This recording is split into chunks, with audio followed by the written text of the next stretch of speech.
இன்றைய தினத்தினுடைய ஆன்மீக தகவலாக நம்ம என்ன பார்க்க போறோம் அப்படின்னு சொல்லி பார்த்தோம்னா, நாளைய தினம் இந்த பங்குனி மாதம் பிறக்கிறது அல்லவா? அந்த பங்குனி 1 அப்படிங்கிறது வந்துருது. இந்த பங்குனி மாதத்தினுடைய சிறப்புகள் என்ன அப்படின்னு தான் பார்க்க போறோம்.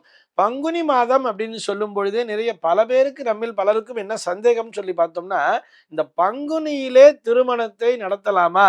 பங்குனியில நம்ம வீட்ல கல்யாணம் பண்ணக்கூடாது அப்படிங்கிற மாதிரி நிறைய கருத்துக்களை பரப்பி வருகிறார்கள். ஏன் அப்படி சொல்லியிருக்கா அப்படிங்கிறதையும் நம்ம ஆராய்ச்சி பண்ணணும் இல்லையா? பங்குனியில கல்யாணம் பண்ணக்கூடாதுன்னு சொல்லி ஜோதிட விதி கிடையாது என்பதையும் புரிந்து கொள்ள வேண்டும். ஏன் அந்த மாதிரி சொல்லியிருக்கா? எங்க வீட்ல பங்குனியில கல்யாணம் பண்ண மாட்டோம் அப்படின்னு சொல்றான்னு பார்த்தோம்னா, நம் தமிழகத்தை பொறுத்தவரை பெரும்பாலான அந்த ஆலயங்களிலே இந்த பங்குனி உத்திரத்தை வைத்து முன்னிட்டு நிறைய உற்சவங்களை செய்து கொண்டிருப்பார்கள். எல்லா ஆலயங்களிலுமே பார்த்தோம்னா பெரும்பாலான ஆலயங்களிலே அந்த பங்குனி உத்திர நாள்ல பிரம்மோற்சவங்கிறத வச்சு அதுக்கு 10 நாளைக்கு முன்னாடி அந்த கொடியேத்தம்ங்கிறது நடந்து தொடர்ந்து உற்சவம் நடந்துட்டு இருக்கு அப்படிங்கிறதுனால எல்லாரும் என்ன சொன்னான்னு பார்த்தோம்னா, ஒரு ஊர்ல ஒரு ஆலயத்துல உற்சவம் நடக்கிறது அப்படின்னு சொன்னா அவரவர்கள் தங்களுடைய இல்ல விசேஷங்களை மறந்து நம்ம வீட்டுல ஒரு விசேஷங்கிறத வைக்காம பொதுமக்கள் அனைவரும் ஒன்றாக இணைந்து அந்த ஆலயத்திலே இருக்கக்கூடிய அந்த உற்சவங்களை நல்லபடியாக சிறப்பாக நடத்த வேண்டும் அப்படிங்கிற ஒரு விதிமுறை வச்சிருந்தா. அதனாலதான் அவ வீட்டுல கல்யாணம் பண்ணலையே தவிர மிச்சபடி பங்குனியிலே தாராளமா திருமணத்தை நடத்தலாம் என்பதுதான் ஜோதிட விதி. இப்படி யோசிச்சு பாருங்களேன். பங்குனி உத்திரம் நாள் என்பது பெரும்பாலும் தெய்வ திருமணங்கள் நடந்த நாளாகத்தான் இருக்கும்.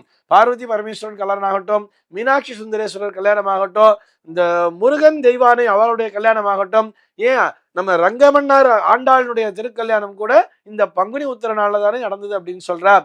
ஆக உத்திரம் நட்சத்திர நாள் என்பது அவ்வளவு மகத்துவம் வாய்ந்தது அப்படின்னே சொல்றார். ஜோதிட விதிகளின்படி அந்த பங்குனி உத்திரம் என்பது திருமணத்தை நடத்துவதற்கு மிகவும் உயர்ந்த நாள், மிகவும் ஒரு உகந்த நாள் அப்படிங்கிறதுனாலதான் அந்த நாளிலே பெரும்பாலான தெய்வ திருமணங்கள் அத்தனையும் நடந்தது. இதை யாரு குறிச்சு கொடுத்திருப்பார்? தேவலோக குருவாகிய பிரகஸ்பதி தானே குறிச்சு கொடுத்திருப்பார். ஆக தாராளமாக பங்குனியிலே திருமணத்தை நடத்தலாம். ஒரே ஒரு கண்டிஷன் என்னன்னு சொல்லி பார்த்தோம்னா, அந்த பிரம்மோற்சவம் நடக்கக்கூடிய அந்த எல்லைக்குள்ளாக அவர்களுடைய இல்லமானது அமைந்திருக்க கூடாதுங்கிறது தான். நம்ம குடியிருக்கிற பகுதியில் ஒரு மிகப்பெரிய ஆலயம் இருக்கிறது. அந்த ஆலயத்துல ஒரு பிரம்மோற்சவங்கிறது பங்குனியில இல்லைன்னு சொன்னா தாராளமாக நீங்கள் பங்குனியிலேயே திருமணத்தை நடத்தலாம். சரி, இது போக பங்குனியினுடைய அந்த மகத்துவம் என்ன அப்படின்னு சொல்லி பார்த்தோம்னா, மனப்பக்குவத்தை தரக்கூடியதான் இந்த பங்குனி மாதம் அப்படின்னே சொல்றார். இது எப்படி சார் அப்படின்னு சொன்னோம்னா, இதுக்கும் நம்ம புராணத்திலிருந்து கூட உதாரணங்கள்லாம் எடுத்துக்கலாம். காமாட்சி அன்னையானவள் அந்த ஊசி முனையிலே தவம் இருந்து ஏகாம்பரேஸ்வரரோடு இணைந்த மாதமாக இந்த பங்குனி மாதமானது பார்க்கப்படுகிறது.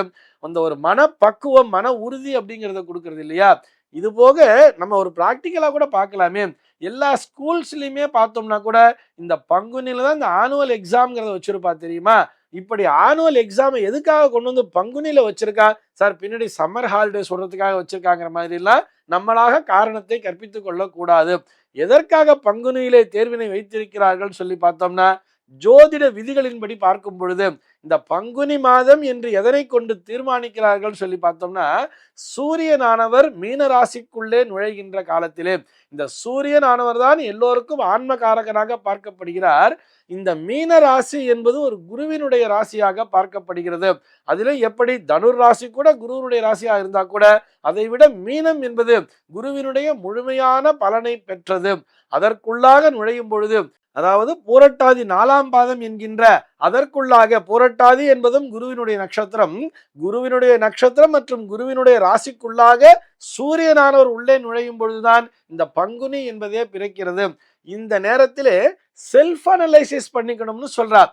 ஒரு சூரியன் ஒரு குருவினுடைய வீட்டிலே போய் தன்னைத்தானே அப்படியே ஒரு செல்ஃப் அனலைஸ் பண்ணிட்டு ஒரு எக்ஸாமினேஷனுக்கு தன்னைத்தானே ஆட்படுத்தி கொண்டு அடுத்து அங்கிருந்து வெளியே வரும் பொழுது, அதாவது மேஷராசிக்குள்ளே நுழையும் பொழுது உச்ச பலத்தோடு, ஒரு முழுமையான பலத்தோடு சூரியன் பிரகாசிப்பார் அப்படிங்கிற மாதிரி ஜோதிட விதிகள் சொல்றது.